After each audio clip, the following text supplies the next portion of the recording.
In today's video, I will walk you through how to add Fast Stochastic Oscillator in Robinhood Legend.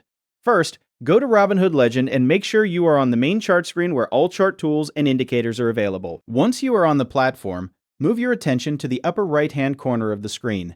Just below the Add Widget option, locate the Indicators icon. When you find the Indicators icon, click on it to open the Indicators menu.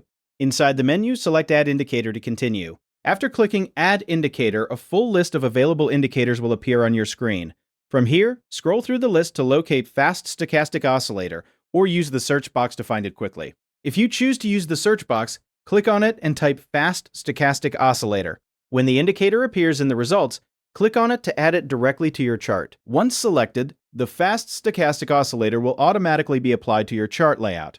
After it is added, you will see the indicator displayed on your chart area. At this point, confirm that it is visible and properly added before moving forward. Next, proceed to adjust the indicator settings if needed.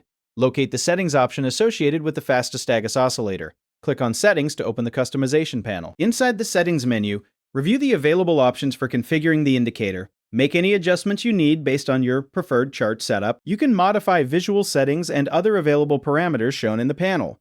Once you are finished making changes, close the Settings panel to apply your updates. The Fast Stochastic Oscillator will remain active on your chart with your selected configuration applied. That is how you add Fast Stochastic Oscillator in Robinhood Legend, and customize it using the Settings menu.